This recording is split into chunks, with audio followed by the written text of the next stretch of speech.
He has 2 friends. I do have pretty much 2 friends, but all right. Albums, baby. 2016. Dude, the crossover for these years is insane. Which, by the way, looking at the how many albums certain artists put out in a 3-year span is actually just insane. We'll get to that then. So 2016 honorable mentions is Logic, Bobby Tarantino. Hey. I love Logic, but when I went back and listened to this, because I've listened to a song here or there when it comes on my mix, but I haven't sat down and listened to the album straight from front to back. It's good, but there's definitely some ones where you're just skip. I didn't like it. Why do they call albums front to back, by the way? I don't know. I get the book thing. I get the book thing, and it's like a book, but even the earliest albums, we're talking audio, never had pages. Well, I guess also the CD's spinning, so it's from front to back in the same sense. I don't know. It's just an expression, I guess. No, aren't CDs written from the inside out though? I mean, if you want to get technical, yeah. I wonder if early records had multiple records in an album. Yeah, they had 2 double double pressings or whatever, where they have 2 records in one. I think I have one. I think Sonny and Cher did one of those, and I had one when I was a kid. I think I have one. With I Got You Babe on it. We should sing that to one another later. The other honorable mention, Real Friends, The Home Inside My Head. Good. It's good, but it's definitely not the best Real Friends album. I went back and I listened to this one the other day too, and it's not the best Real Friends album. Plus, the other 4 on here are just much better than this. It's all right. So they tried. The top 4, we've got Aaron Lewis, Sinner. This was his second full length album. It's his 3rd album, I believe, but it's his second big full length. This one is this I think might be my favorite Aaron Lewis album. The subject matter, the way that he wrote the songs, the way that they came together musically, it has that old, raw, outlaw, twangy country to it. He's got the deep voice. He's singing about, being at the bar and love and shocker, drinking whiskey. Damn, dude, he went all out.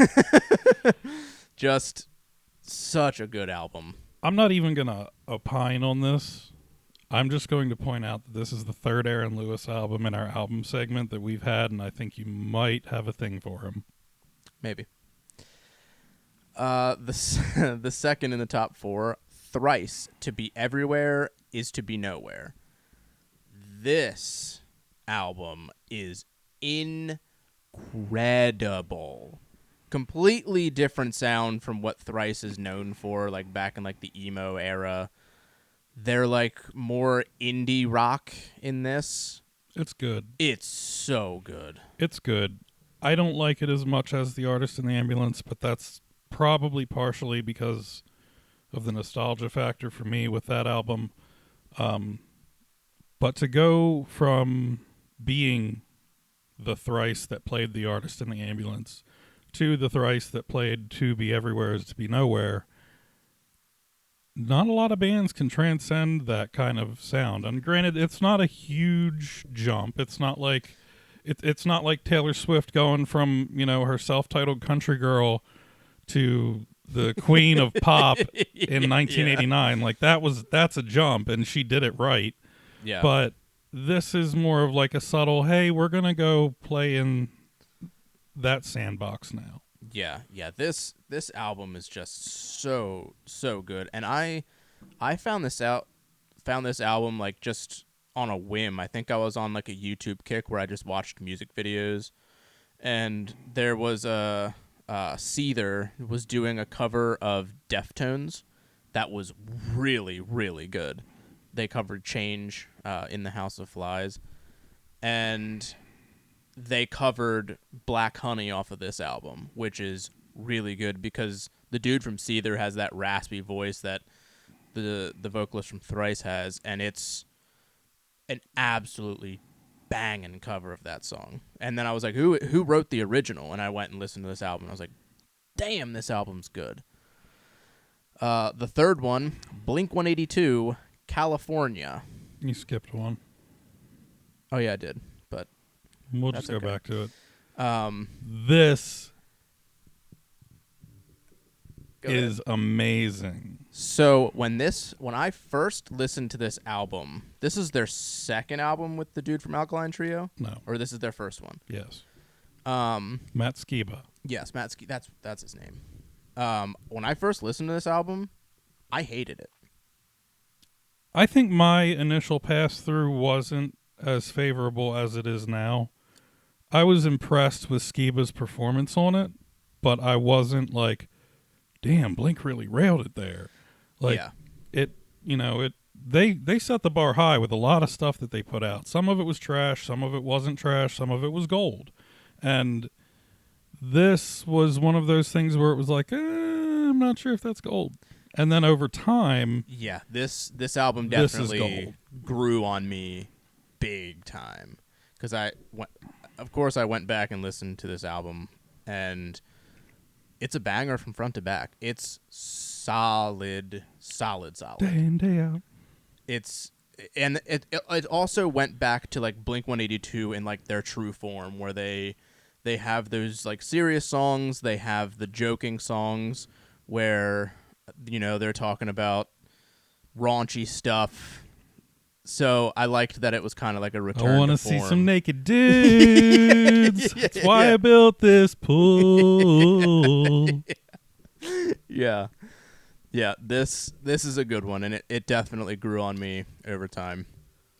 And then the last one for the top 4 is Knocked Loose Laugh Tracks. This is their like big push into the mainstream, and this album just came out swinging. So good, so heavy.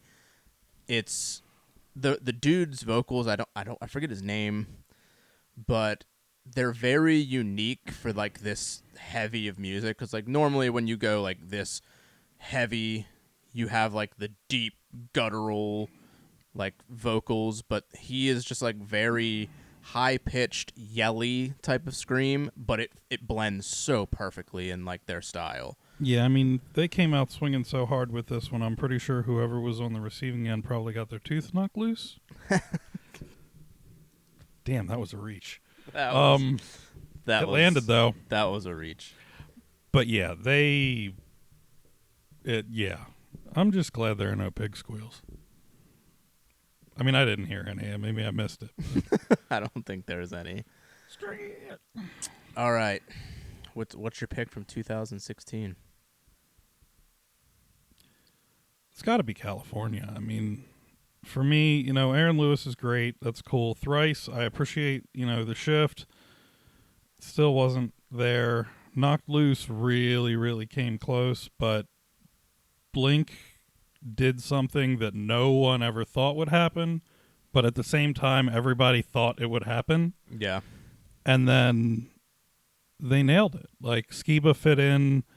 He didn't sound like Tom, but he didn't need to. Yeah. And I think they paved their own way with Skiba at the front, and they came into their own, but while also staying true to who they are as a band over all these years. I think my choice is gonna be... Man, that's a tough one. I think I'm gonna go Aaron Lewis, Sinner. Just because, like, when I went back and like was picking the top 4 in here, when I put on Sinner, I remembered how much I loved this album when it came out. I'm going to need somebody to tag Aaron Lewis in the comments so he can meet his man crush. This man wants you. Does he? All right. Is he still playing? Yeah. Yeah. What a shame. Yeah, we saw him at Rams Head. Probably right like 15 years ago at this point. We're talking about 2016. This is like 8 years ago. Yeah. I don't even think he was doing country when he saw you. We saw him like when he first started doing country. So maybe not 15 years, but damn well close to like 10, 12 maybe. I mean, that makes sense. Because when we saw him, he literally only had, I think it was The Road was the album that he was touring on. So he played those songs, and there was actually a dude in the crowd that got kicked out because he kept yelling Stained. He kicked him out. Aaron Lewis got off stage, of course, came out to do an encore, and he goes, "Now see, if you just would have been patient, you would have been able to hear these songs." And he sat down and he played like all the hits from Stained, and it was fucking great. That's cool. I still think he should have a stage name if he's doing country. 2017. This one had a this one was tough for me to pick the top 4. So the honorable mentions here: Gideon, Cold. Like I said last week, Gideon, ever since Costs, has just been putting out bangers. This is another one of those examples of just putting out another banger. This was more melodic and sing-songy a bit, like a little more than they did previously, but it's so good. So good. Logic, Everybody. Now, this was his like huge album. I mean, it had the 1-800 song on it that took over the world during this time. This was his, like, as an album and like production value on this, and as like I guess it was kind of a themed album. It like all kind of like runs together with like the beats and the songs and like the little skits and whatnot. And it was his like peace, love, positivity album of like the true like mental issues that he was struggling with and that everybody goes on. It's a good album. It really is. Like it was this big for a reason. But I thought it was overproduced. Compared to his other stuff, I think it just kind of gets overshadowed. I still think it's overproduced. The last honorable mention. Don't even say it. Yelawolf, Nope. Trial by Fire. Does not belong on that list. There's some songs on it that are good, that are really, really mainstays in our household. But as an album, this one's not the one. But it does deserve at least an honorable mention. I'm going to go upstairs and play Bada Yada and see how your wife reacts to it. So the top 4. Story of the Year, Wolves. This was their first release in a long time as a band. Adam Russell was out of the band. Phil was playing bass, and they went to one guitar player. This was they definitely were a little different style. They had more like what's the word, synthesizer and stuff in it. But I really enjoy this album. I thought it was really good. It was their pushback to like, hey, I know the last 2 albums that we put out weren't the greatest. Sorry. Is this good? I know they're your favorite band, and I love them for what they are. These guys nailed it and then fell apart and spent a very long time trying to get it right. And I don't think this is representative of it being right just yet. Not yet. No, not yet. But this was the building blocks to get back to where they needed to be. Because this album has those moments that you're like, yes, this is Story of the Year. But like the real like synthesize-y parts, I think I think Phil had a lot to do with that because he got into that band Greek Fire, which is definitely really Maybe it was Dan. weird. Dan's vocals and his lyrics on this album, I think, are what I really get drawn to. No, Especially Praying for Rain. Dude, I could see him being like, we need synthesizer. They're getting there. Yeah. Once they add that other guitarist back, they'll be there. The second one is Stick to Your Guns, True View. This album's a banger. This is just that classic stick to your guns, in your face, just absolutely perfect. I love this album, and I don't think I don't listen to it enough like I should, because when I put this on to re-listen to it, I was like, God damn, I forgot how good this was. I know Stick to Your Guns. I've listened to them. I don't think I've ever actually heard anything from True View. This is I think this album kind of flew under the radar a bit because, I mean, Diamond and Disobedient were so, like, pushed. And I could be wrong, but I don't know if True View, if they were on, like, a major label at this point anymore. But I could be wrong. Or this album wasn't, like, pushed as much. This had, like, Carpe Diem? Carne Cavum or something like that. Carne Cavum or something like that. Meat Cave? I forget what it's called. But they had a lot of really solid. If you haven't listened to it, I suggest listening to it if you like Stick to Your Guns. This one I literally put on there because I could not keep this off because of 2 songs on this album. And the fact that it was Chester's last album that he recorded with Linkin Park, from my understanding.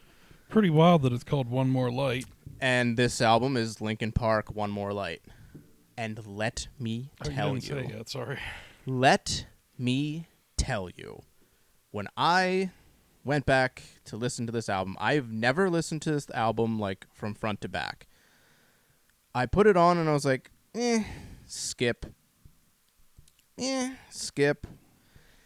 And like the album from front to back, for me at least, is just not the Linkin Park that I enjoy. But then that song Heavy comes on and you're like, okay, all right. And then the song One More Light comes on. And let me tell you, I cried like a baby because that song will hit you hard. It is one song that is written about like the subject matter of like losing somebody or, you know, somebody not being there anymore. It is the absolute perfect song that encapsulates what that's like. It is top notch. His vocals are really raw and just there's no driving instruments in the music. There's really like no guitars with gain. There's nothing. There's just his voice and just that like big sound feel that comes in like the choruses and stuff. It is just so touching. Are you done? Yes, I am. Oh, okay. Then I thought it was all right. Yeah, I mean, as an album, it's meh, but I could not leave it off the top 4 just because of those 2 songs by themselves. Because those songs just hit so hard. And the last one in the top 4, Tyler Childers, or Tyler Childers, however you say it. Childers? Purgatory. Yeah, let Brandon hear you pronounce his last name Childers. Shit out of you. Dude, this was fire. This album is incredible, dude. Like Feathered Indians is on this, yeah? Yep. Yeah. This had all like his when he like came out and like all of the hits that he has are on this album. It's just from front to back just so damn perfect. It's absolutely perfect. Can't beat it. Funny enough, I'm pretty sure when he was touring on the album after this, somebody went to see him, and this was like height of concert tickets just being through the roof. They went to see him, and he had played none of the songs off of this album.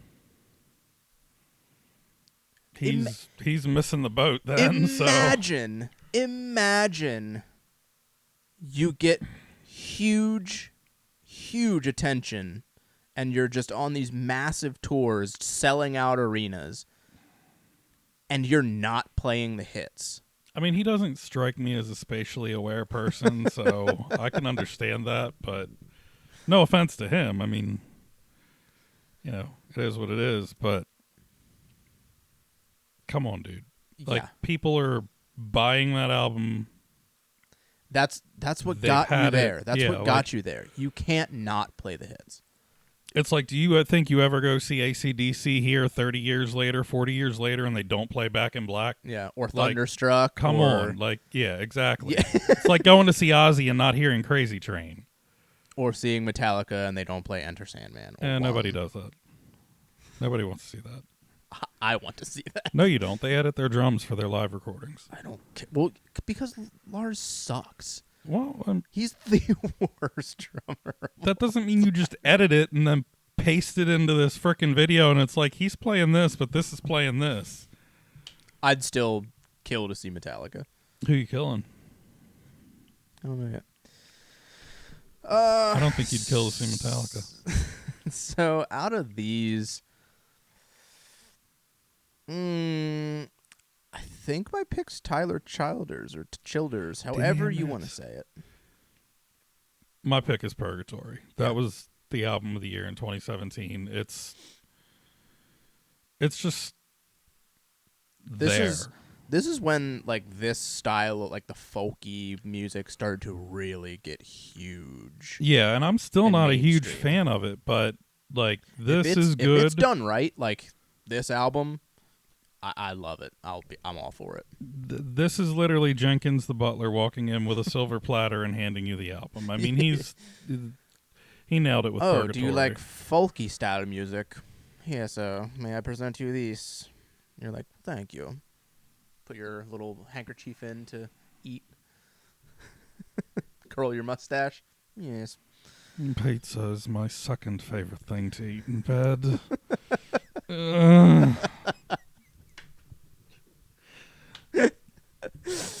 2018. Another Logic album as the honorable mentions. Bobby Tarantino 2. Okay, so like 3 years in a row, Logic is on there. And it's next year too. No, he has another album in this year as well that's an honorable mention. Oh, come on, Young man. Sinatra 5. No. Young Sinatra 5 is much better than Bobby Tarantino 2. But they don't belong in the top 4 because this top 4 was locked in. Dude, they don't even belong on the list. I think they do. Homie was out there just slinging stuff and seeing what sticks. He was really going way too hard on releasing albums. I want to know who his manager was at his label, because somebody somewhere had to say, "What?" Yeah, what are you doing, man? Slow down. You're gonna oversaturate yourself. Well, and he did. Yeah. The other honorable mention here is Belmont, the self-titled album. Dude, this band has some talented dudes in it. And by talented dudes, I mean their drummer is just insane. Absolutely insane. He's a chump. It's so crazy.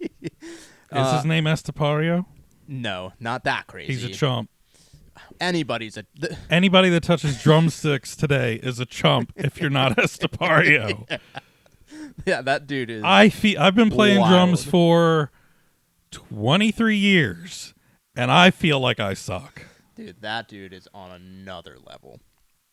But yeah, the drum, like the drum fills, and I forget the song name, but it's so sick. The top four. Old boy chair thrower himself, Morgan Wallen. Had to bring it up. If I Know Me. Evidently he didn't. This was when he came to the scene and started killing it, because this album had some heaters on it, and it has my daughter's favorite song, Whiskey Glasses, on it. He is incredibly talented. His music is good. Acknowledging that most of it he does not write himself. He is writing more now.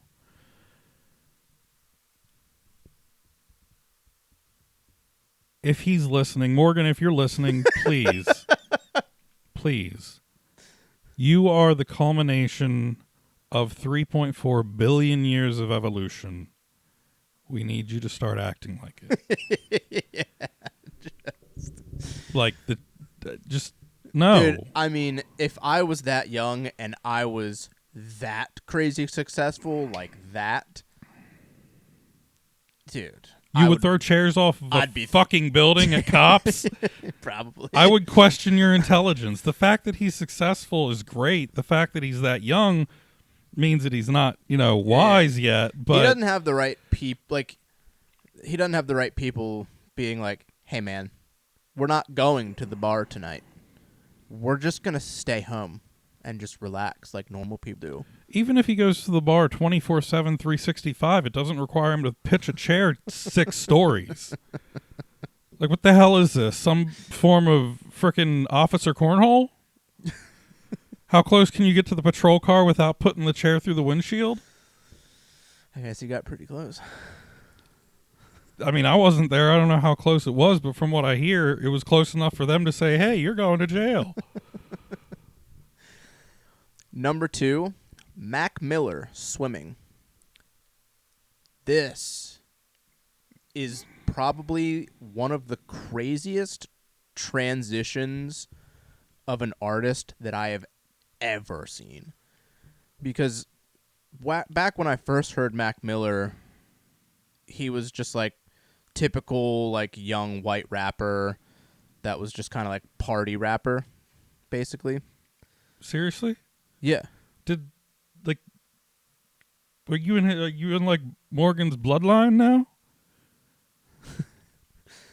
Did you have to articulate that he was white?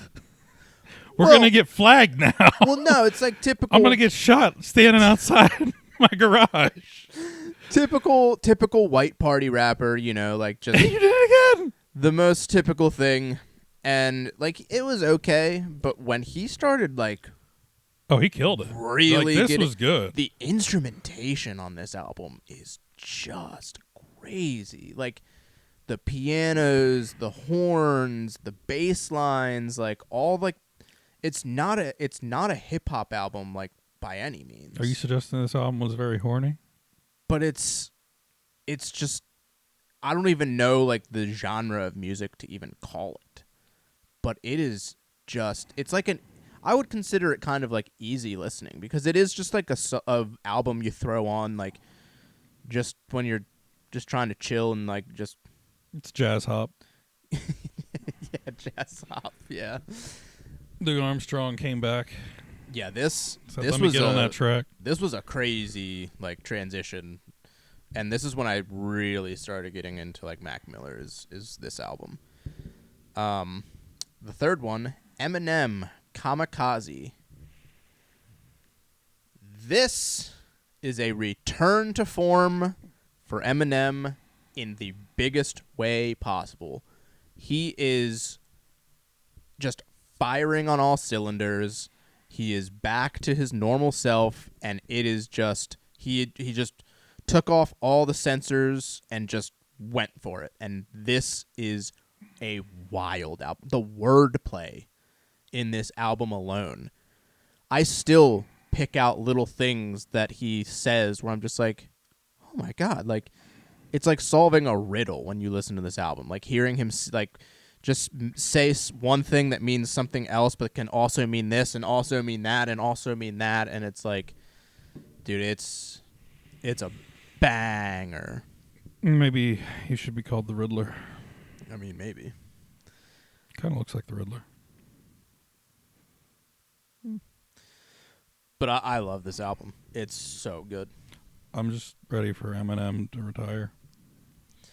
I don't know. The way he's been coming back and releasing stuff, because there's another Eminem album coming up here that is also just... He's also been burning C notes since like 2005, so I think he's good. Dude, the new Eminem albums are just top. Like, I think it's some of the best stuff he's ever put out by a long shot. Yeah. The last one, The Story So Far, Proper Dose. This is another album that is just one that I forgot about and went back and I was like, oh yeah, that's right.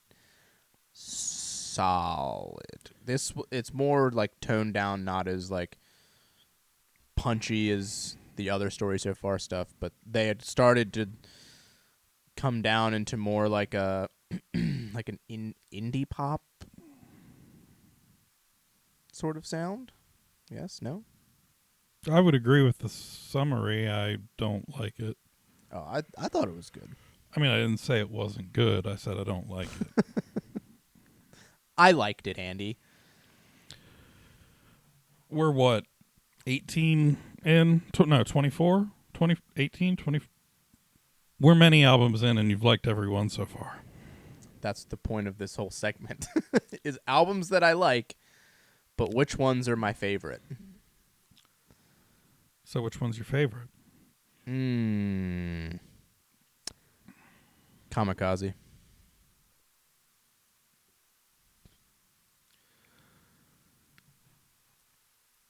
I'm going to have to go with old MW. If I know me. The old chair chucker. Seriously, Morgan, please. We care about you. I mean this. I'm tired of defending my boy. Well, my boy's music. Because I certainly won't defend his actions. But I'm really tired of defending his music and being accused of things. Dude, that is one thing. Like, the people that hate on Morgan Wallen's music just hate him because their wives want to just eat him up. They're just jealous. You have so here's the thing with an artist. The music they produce, their art form, is not directly an extension of who they are. It is not mutually exclusive. You can have, to an extent, you can have an artist who can write absolutely amazing songs, sing about the most heartfelt topics, just really dig, and be complete pieces of utter shit. Yeah. So it's like to hold them locked together like that is not fair. And this is a case like that. His actions of recent have not been great. No. His music, most of it isn't even written by him. So the fact that he can perform it doesn't mean that he's experiencing these emotions that lead to it. He can just perform it. He's an entertainer. Yeah. These Nashville songwriters, man, they got to chill a little bit because they're writing too much good music. Oh, it's been like that for years. It's insane. So 2019, we've got 2 honorable mentions. We've got the one is an honorable mention. Hold up, are the stars the stars are the top 4? Now, I will tell you why this one is an honorable mention. It's because it's an EP that has 4 songs on it. I don't care if it was a single. It has 4 songs on it. That's why it's an honorable mention. Bruh. It wasn't fair. It wasn't fair to put that on there. You put Ghetto Cowboy on there. That album's a banger. But and not that's as good as... album. This is a 4-song EP. So the first honorable mention, Andy, is Hardy, Where to Find Me, EP. This has 4 songs on it. It wouldn't have been fair for me to put this against actual lengthy albums because it would have just pooped all over them. It's incredible music because this dude is the absolute pinnacle, and I will fight anybody who says otherwise. This dude can write music. He can perform music, kind of. Sometimes he's a little off, but this dude can do it. Top notch. One of my favorite artists to come out in the past couple of years.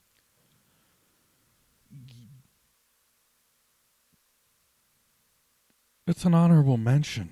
Because it's a No. 4-song EP. Andy. Maybe that's the play.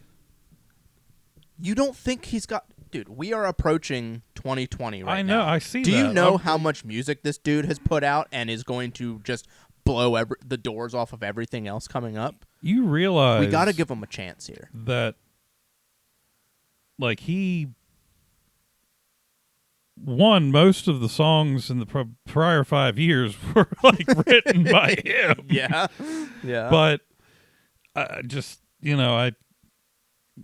what if a year from now he's like, I just want to write. By all means, go for it, dude. You've made your nut. He did Go that, away. dude. He did that before he even opened his mouth on a mic. Yeah. The other honorable mention here is Tool, Fear Inoculum. What the hell? Dude. I didn't even realize that like I would. Yeah, and you put You shut your whore mouth over there, mister. This album is incredible from Tool. Some of the most talented musicians out there. It's a solid album, and you can listen to it from front to back and not even realize that you skipped a song because it runs together, and it's incredible. Yeah, that's why it should displace one of those other ones. I'm sorry, what? So the top 4, Andy, Oh, you want me and to, the top you 4 want that me to do are it? that are going to stay the top 4 with whatever you have to say. We'll start with the bottom one, Yellow Wolf, Ghetto Cowboy. This is the Yellow Wolf that I want all of the time. This is it right here. This is his genre of music that he should just write from here on out. What does a ghetto cowboy look like? Yellow Wolf. So, like, riding a horse down Pratt Street in Baltimore with a 5-gallon hat, Yeah. Yep. 10-gallon hat. Mm-hmm. Dude, this is the song. This is the music that he should write. It's just perfect. It's not trying to be like hardcore rap. It's not trying to be like anything else. It's just his own little mixture of like being from Alabama and like rapping. Like it's so well done because I don't even think that he really like. I hate Alabama. I mean, It's not good. It is good. I've listened to it. I did listen to it. I saw it on this list before you knew I saw it on this list. So I listened to it, and It I is a was like, shared note. So well, I mean, I would hope you look at it every now and then. when I get a chance, usually late at night, Yeah, when I'm thinking about you. This is what it's such a good like blend of everything. I can't describe like what it is, but it's good. Go listen to it. Why are you Number 2. Why are you avoiding the eye contact? Number 2. Number 2. Are you going from the bottom? Yep. Logic. Confessions of a Dangerous Mind. Now, this album by Logic is absolutely top notch. This is what I want. He just brought it with this album, and he did a song with Eminem. Like, if you can get Eminem on your album, you're doing something right. But this is like my favorite Logic album, I think. The actual song Confession of a Dangerous Mind is probably one of my favorite Logic songs of all time. It's such a good album. Is he doing something right, or does he just have significant financial backing and Eminem likes money? I mean, he probably had to pay up for that, but the song that he did with Eminem is fire, and the music video is hilarious. Have you ever seen the music video? No, but to your that? point, any collaboration with Eminem is really, really hard to come by. So it's a music video that has other people playing themselves in the video. So Logic gets the guy from the Sandlot, Squints, to play him in the music video, and then Logic talks to Chris D'Elia, the comedian, and he wants him to play Eminem. And Chris in the music video is like weird and like twisted, like a lot of references from like the early Eminem stuff. So they get Chris D'Elia to play Eminem, and they do this video of Squints playing Logic and Chris D'Elia playing Eminem. And it's hilarious because Chris D'Elia, if you don't know, is a hilarious comedian, but also like the way that he does things is very like over the top, and it makes it even better. And then at the end, it has Eminem playing Chris D'Elia, and Chris D'Elia made a video saying that he can rap like Eminem, and he's just like rhyming random words in like a style that Eminem raps. So he plays Chris D'Elia in that kind of video, and it's perfect. It's just one of those music videos that you watch and you're like, okay, well done. You get it. You got it. Number 3, Gideon, Out of Control. Probably my favorite Gideon album. Dude, they brought it. Is their band name because of the guy from Criminal Minds? No, who's from Criminal Minds? His name's Gideon. Is that the really smart guy? Yeah, the long hair? No. The old guy. Oh. Like the director of The Division. Oh, I didn't know his name was Gideon. Gideon? Isn't his name Gideon? I have no idea. I'm not quite sure. But dude, this album is a ripper. They completely like went out of what they were doing and just went all in on just balls to the walls, heavy, in your face. This has like some really technical like guitar sounds in it, where like it's like a palm mute, but it's not muted, and I don't know how to describe it, but dude, it's incredible. It fits perfectly in like the style of music. It's chef's kiss. Number 4, Riley Green, Different Round Here. Let me tell you about this guy. Absolutely killing it in the country music game. Dude. He's still out there. He's out there, but he's not killing it. Dude. Killing it. No. Killing it. Connor Smith is killing it. I don't even know who Connor Smith is, so... What the hell's wrong with you? Apparently not killing it. Riley Green. Why'd you move your foot? Riley Green, Different Round Here. This album is just Podunk Town. Write a song about it. That's this album. Which is funny because guess where I'm from? Small town PA, baby. Stinky Town, PA, for what some people call it. Bro, that place constantly smells like somebody ripped a fat one, like a proper clapper. Yeah. Like you roll down your window and you're just now that I don't live there anymore.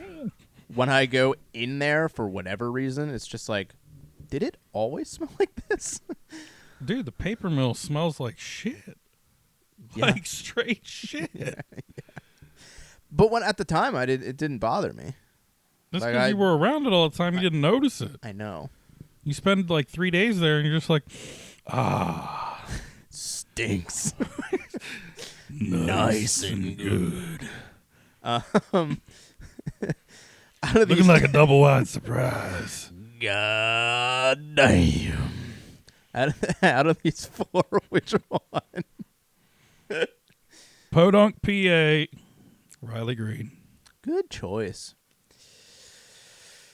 Don't judge me. I think that's a tough one. I think I'm gonna go with Gideon, Out of Control. This album's a ripper. I'll take that. It's so good. If you had said Logic, I was going to get up and leave, but It was close. I still might get up and leave. My knees hurt. 2020. We are approaching the end of this segment. Like as a whole, we'll be going. Next week will be the end of this album segment. No, it won't. Yes, it will. No, it won't. Why not? Because after next week, we're going to start at 1990 and work our way backward. No, we're not. Yes, we are. No. I want to talk about some Iron Maiden. And then I want to talk about some we'll have to come up. Jackson 5. We'll have to come up with another like album segment. I just don't know yet. Maybe we can cover everything pre-1990. Like make a list, Yeah.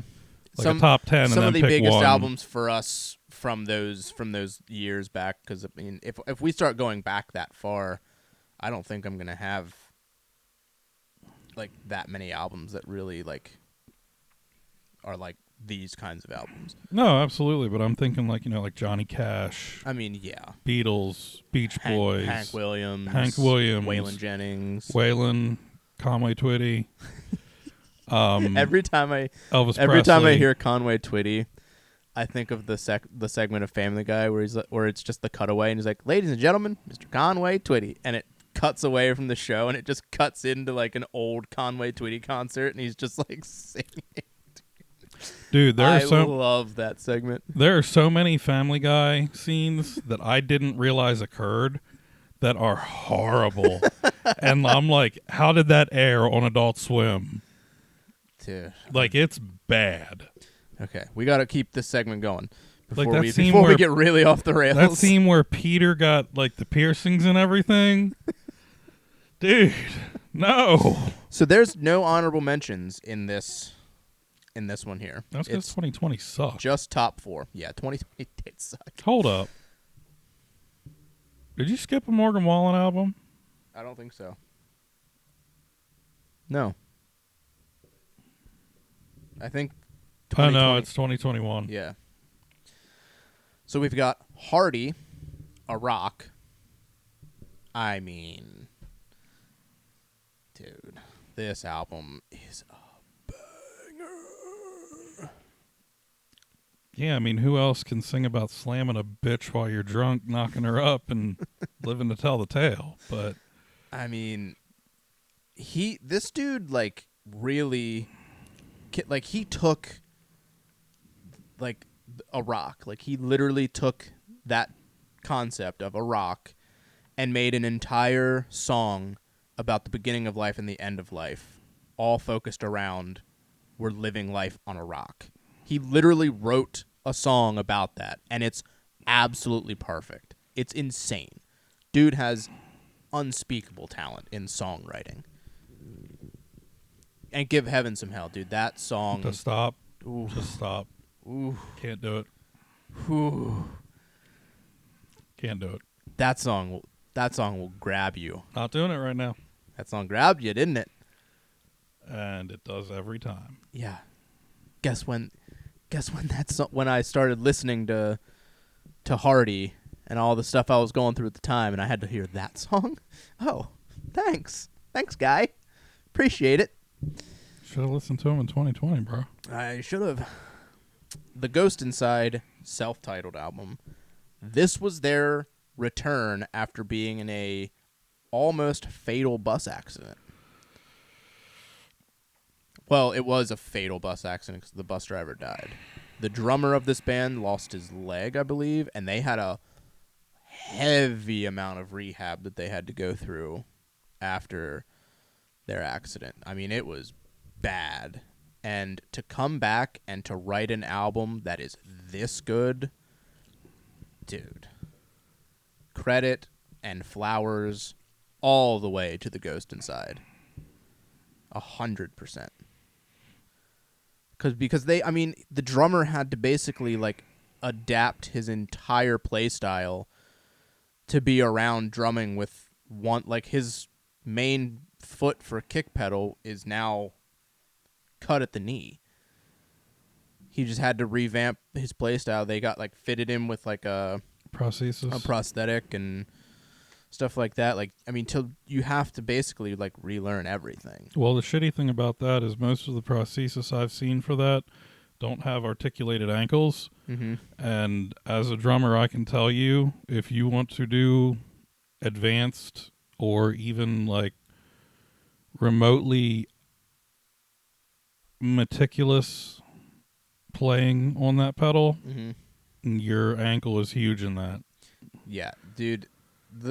Just everybody that was involved, like the whole band, just coming back with this album after something like that, hats off. It's top notch, and they didn't miss a beat. That's awesome. It's insane.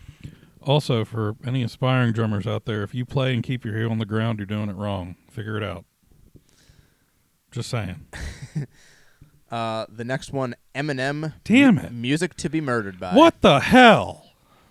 Another one where he just came out swinging. Absolutely perfection from front to back. I also want to point out real quick. Some of the best stuff he's ever done. I will say it, hands down. Ironic that 2020 is like perfect vision, and yet it was literally the shittiest year since the turn of the century. Yeah, 2020 was rough on everybody. Who's number 4? I'm tired of Eminem. Number 4 is Mac Miller, Circles. Another album that is just like, where is this like coming from? Yeah, I mean, Just the crazy, intricate music that is with this is just like, dude, it's mind-blowing. It's incredible. And very like easy listening. So we got country. Yeah, I'm gonna say it. Borderline redneck. Yeah. Heavy shit. Rap. And jazz hop from what Yeah. you said. You are like, I'm dude, all you are over the place. rainbow of musical taste. I am. I really am. We're gonna have to start campaigning for you. If somebody saw me driving, like if somebody could just sit in my truck as I drive down the road and just put my mix on, they'd be like, where is this? How did you come up with this mix? I'm like, it just plays, man. And it's just like the most redneck of redneck music, going to like the heaviest of the heavy music, throwing into like the deepest pool of 90s hip hop. Then it goes to like a pop song that's just randomly on there, and it's crazy. Did I send you the Baby Got Back cover? The guy singing Baby Got Back. What did he sing it as, though? It was like an accent. I don't know. Maybe. Oh, I gotta find it. No, I feel you, though. Like, I have an iPhone. I have Apple Music. I'll just go into Apple Music, go to songs, which, you know, is everything that I've ever added to my library. I think it's like 5,000 some songs, and I'll just hit shuffle. Yeah. And, you know, we'll be driving down the road, and you'll have, you know, a song from frickin' Beauty and the Beast come on, like Dude, like filler track, and I'm wanna- like, oh. I'll save that for after this. Oh, boy. No, but, like, because, you know, when my daughter was young, I had Disney stuff that she wanted to hear, and that's in the library. And now that she's grown, it's like, Dad, why are we listening to this? And I'm like, Because it's beautiful. oh, how I love to see you, Gaston. So which one you picking out of these four? Bro, it's Hardy. Hardy nailed it. Dude, a rock, like, you've got, you know, Give Heaven Some Hell, a rock. The song about baby making that I referred to. I can't remember exactly what it's called off the top of my head, but it was a duet. I Don't Want to Be Your Boyfriend Anymore. Oh yeah. That was Boyfriend. What else was on this album? I can't remember. Like this from front to back. This had like every song was just like, what the hell, man? Yeah. That's basically Hardy in a nutshell. Well, and you then can just put on his whole discography, and there's not a single skip in it. Yeah, I mean, well, then he followed it up with Mockingbird Dude, that and The Crow. Whew. That one's good. In between, you had Mixtape, which was just like, oh yeah, let's just like throw together the all-star team and see what the hell sticks. Hicks tape. Yeah, dude, they kill it with those. It's Yes. just the top writers from Nashville that are just like, and we're together, and then we got maybe like a country star on it or what have you. Like they did the Diffie, the Diff tape that they just put out where they had Post Malone singing on it. you know who does better writing than Hardy? Luke Combs. I hate Luke Combs. I don't care. I really don't like Luke Combs. You look like him. I don't. I'll take that as an insult. I mean, like you're not that big, but and no offense to Luke Combs, He's a pretty big guy. He's a big boy, but he looks a lot better. He doesn't look fat anymore. Like there was a point when it was like, oh, dude, you're. Yeah. But there's a point that I look like that too, so I can't. I'm not passing judgment. I'm currently there. Well, Man, I don't. Having to pick one of these is. If you don't pick Hardy, is tough. I think I just got to pick Hardy. I'm not gonna lie. I just have to. I have to pick Hardy. I mean, the Ghost Inside's close, like to an appreciation of what they went through, but the Eminem album's also pretty damn close too. I still think Eminem needs to take a nice long sabbatical again. Maybe not for rehab this time. Just like a vacation. Man, you're just not an Eminem fan, are you? I like old Eminem. This I don't like him is basically now. a return to old Eminem. It's not though, because now he's like 50. Yeah, but this dude is on it. He's doing that like stop, and you can hear every word. and then he bitches about people doing mumble rap, and it's like, what the? You could hear. You literally just invented it, and now you're gonna bitch about it? Like, I could choke this man. yes, you can hear every word. He can articulate it. I wonder how many takes it took him to get on his Nordic track. Oh man, I better shut up before there's a track about me.